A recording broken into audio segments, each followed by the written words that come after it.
time to dream of being an astronaut, of being a soccer star, a football player, a preacher, a pastor, a doctor. But for me, life was so horrific, with so much vitriol and pain, I wanted to die. I'm the product of interracial immigrants. My grandmother was tall, white, and thin from Germany, and we called her French fry.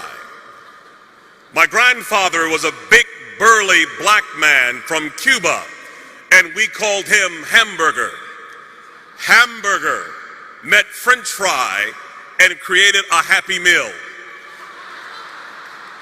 And these two immigrants produced 7 McNuggets with special sauce. We would joke that we would have Wiener Schnitzel with salsa for Thanksgiving.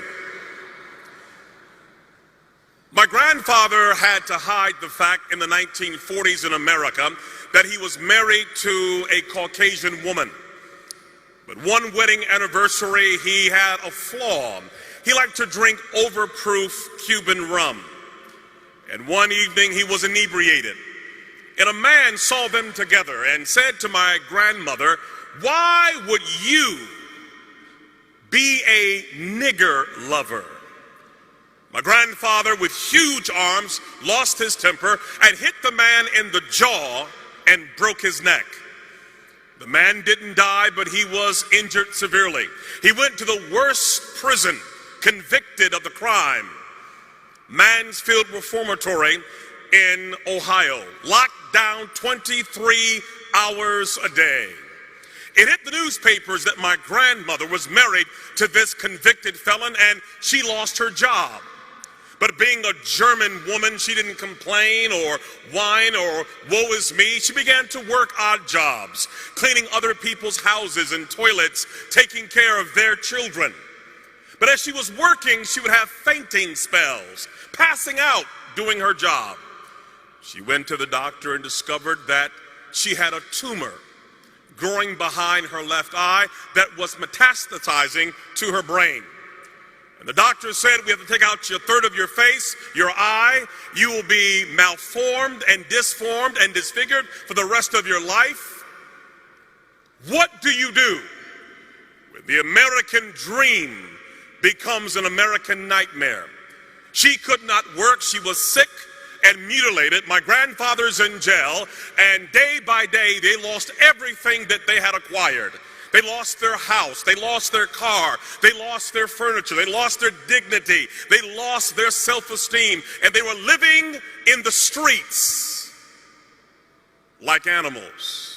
My 3 uncles got hooked on heroin. They belonged to a gang called the Devil's Disciple, and my entire family became atheistic. No God, no prayer, no Bible, no hope. And my mother at age 14 was called by a pimp named Larry, who said to her, "What is school doing for you?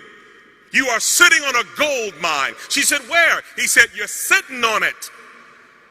And we call this being turned out. And little by little, she began to sell her 14-year-old body to grown men for money to survive. It's called turning tricks. And at age 16, she got pregnant. We call it having a trick baby. 2 strangers meet for a business transaction, and there's a mistake. The pimp said, "You can't make any money having a baby in the oven. We have got to kill this baby." They kicked her in the stomach. They fed her alcohol. They gave her drugs. They took a hanger and stabbed the baby over and over again. But the baby would not die. The baby was born 2 months premature with no pancreas, a learning disability, a bladder too small, unable to function, a severe stutterer. We call it a trick baby. Nobody wants the baby. No hope, no future. Kill it was the word. That baby was me. I'm the lowest of the low. I come from the guttermost. I come from a hellish condition.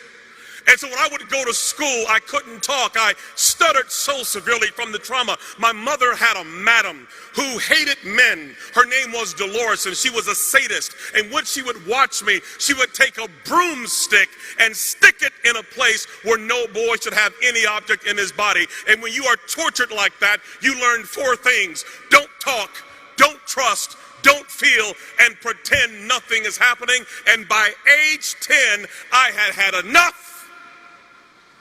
I wanted to die. And in my school, they put me in a boiler room with other kids who were dysfunctional like me, where we would finger paint all day long. And yet there was a teacher, thank God for her, who had a Gideon Bible, and she came to my school and she saw kids like me as her mission field. And she would give me this Gideon Bible and read to me stories of dysfunctional characters who God used. She would say to me, Ronaldo, God uses greatly those who have been wounded very deeply. He will turn your pain into power, your wounds into wisdom. She had me read the story of Moses, who was also a stutterer. I began to understand that God did love a trick baby. Even as low as I was, there was hope for me and possibility. And when a child begins to understand the love of God and the power of His Word and the possibilities, it changes everything. How can a young man keep his way clean? By taking heed according to your word. Your word have I hid in my heart that I may not sin against thee. I began to memorize the Bible, that Gideon Bible, reading 2,000 scriptures. And when you put that kind of word in a life, something begins to happen. My stuttering went away. I stopped wetting the bed. I stood tall. I became valedictorian, became a pastor, and preached until everybody in my family got saved. Why? Because somebody placed a Gideon Bible in a woman's hand that changed a life forever. Yes, I was born a trick baby, but the trick was on the devil because of you and the power of the word